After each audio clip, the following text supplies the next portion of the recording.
There you are again, Saturday morning, in the garage. Coffee in your hand, phone left inside. The bike's been parked in the same spot since Friday night. Just you, the bike, and that morning silence. Sound familiar? Most people will tell you what this is. Midlife crisis. Late in life rebellion. The classic story. They're wrong. Something much deeper is going on here. And if you miss this, you'll miss what your bike is actually saying about you. You were 14 years old. There was a poster on your bedroom wall. One of those cool biker posters every kid had back then. You might not remember it now, but your brain does, and it's still shaping your decisions. How? We'll get to that at the end of the video, but first, let's start with why you ride alone, even when you're in a group of 20, and why that started long before there was ever a bike. 1. Why you ride alone, even when you're in a group of 20. Maybe you actually ride alone. Saturday mornings, dawn, light, nobody on the intercom. Or maybe you ride in a group. Sturgis, Daytona, the brother-in-law with the same Harley. Doesn't matter. The second that helmet goes on, the world goes quiet, and you're alone in there. You always have been. Here's something strange. Tell a boomer you just need some space, and they'll ask what's wrong. Tell a millennial, and they'll send you a podcast about boundaries. Tell a Gen Z writer, and they're already filming it. Tell another Gen X writer, and they don't say anything. They already know, because that's where Gen X grew up, and there's a number that explains exactly where there is. In 1984, the U.S. Census Bureau counted 2.1 million latchkey kids between ages 5 and 13. By 1988, the New York Times was putting it sharper. 45% of kids ages 9 to 11 were coming home to an empty house every weekday. That was Gen X, late 70s and 80s. Divorce rates spiking, both parents working, and a whole generation learning to fend for themselves between 3 and 6:30 p.m. The key on the string, the TV on in the background. No phone, no parent to check in. You learned to be okay alone. You learned not to need anyone in the room. You learned that the quiet was the safest place. 40 years later, you bought a bike. You think you bought it for the freedom. Most Gen X riders tell themselves that at first. But here's what most of them miss. That bike isn't giving you something new. It's giving you something old. Solo or in a group, doesn't matter. Under the helmet, you're still that same kid. So if your wife asks why you went to the garage for the third time today, don't try to explain it. She wasn't there at 3:15 in 1984, but there was a poster on your bedroom wall, and your brain still uses it to pick the bike you ride. We're getting to that next. 2. The bike in your garage was chosen when you were 14. Now, about that poster. Walk out to the garage and look at your bike. The color, the lines, the stance. Now think about the poster on your bedroom wall when you were 14. The one you cut out of Cycle World, with the bike that made you stop everything. Your bike today is closer to that poster than you'd ever admit. I bought it because I finally have the money. That's what most riders tell themselves. There's not a Gen X rider alive who hasn't tested that line in the mirror at least once. Wrong. You didn't buy this bike. You cashed in a 40-year-old receipt. Here's where the science gets weird. Reading this study changed how I look at my own bike. In 1997, 2 researchers named Rubin and Schulkund published a study in psychology and aging. They asked adults over 40 to list the most important memories of their lives. The result? The memories piled up between ages 13 and 25. Not childhood, not last year. Right there, they called it the reminiscence bump.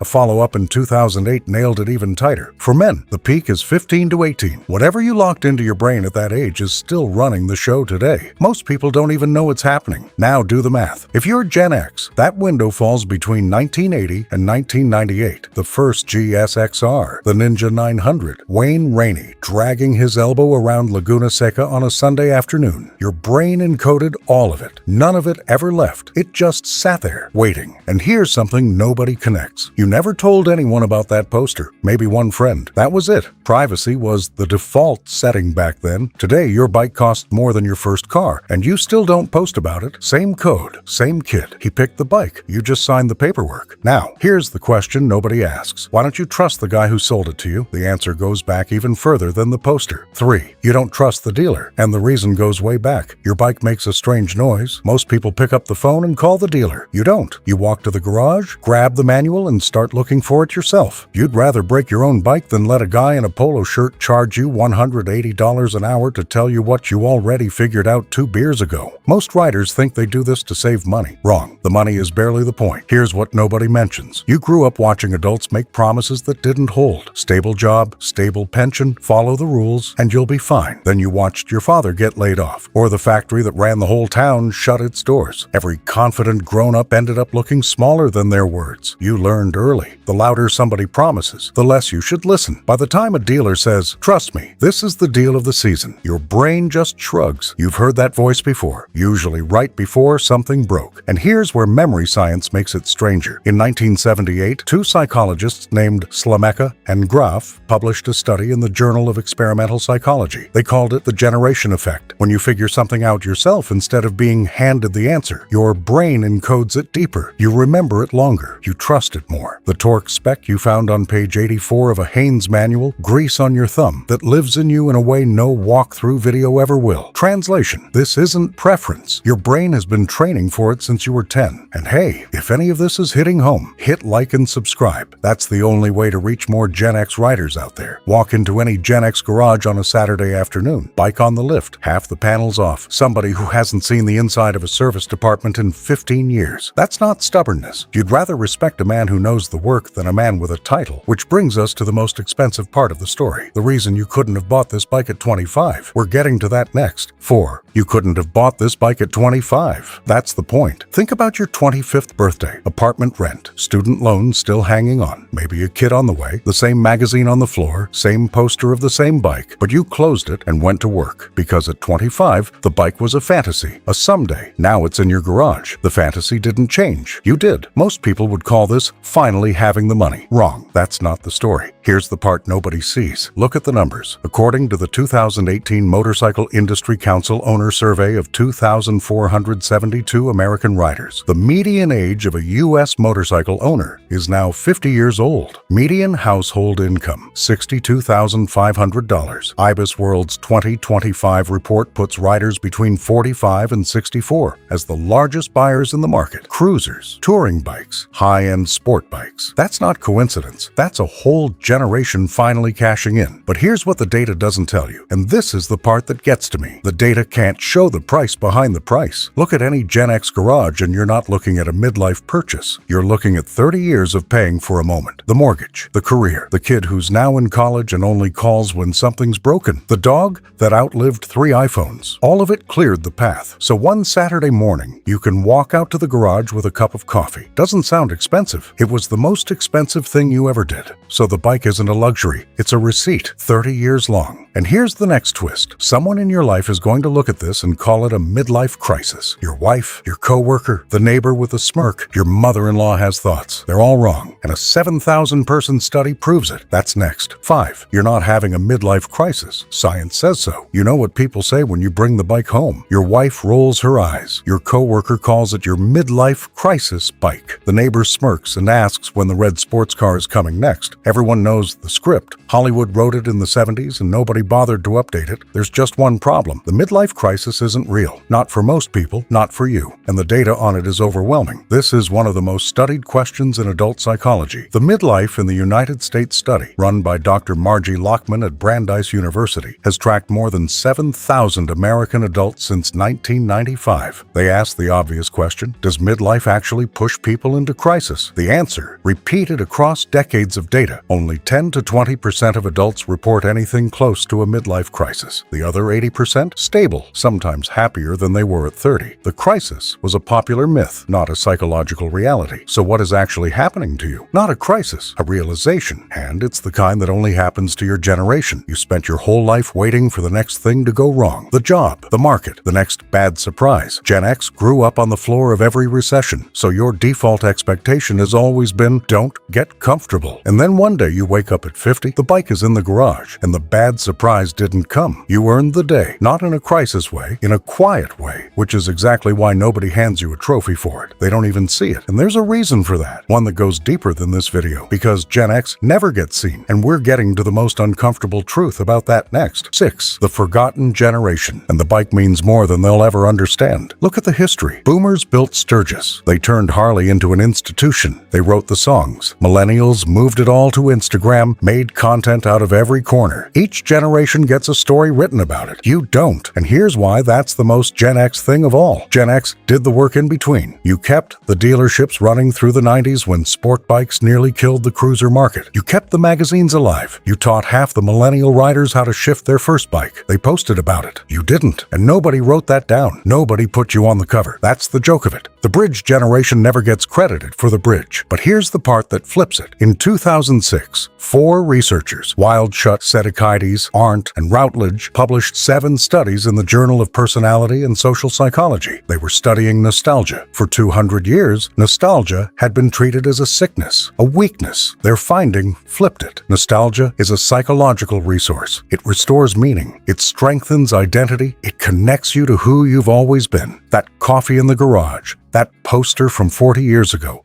the look on your face when you start the bike. That's not weakness. That's the thing keeping you whole. While everyone else was busy being seen, you were busy staying real. Hey, let me stop here for a second, because that's something I wish somebody had told these riders 30 years ago. And here's the other part. You'll never ask a stranger for help, but when a rider goes down on the side of the road, you're the one who pulls over. Always have been. Latchkey kid, lonely on paper, dependable in practice. That's you. So no, the bike isn't a midlife crisis. It isn't disposable income. It isn't a phase. It's a 40-year-old kid getting his answer back. Remember the question we started with, what your bike is actually saying about you. Here it is. He picked the bike, and he was right.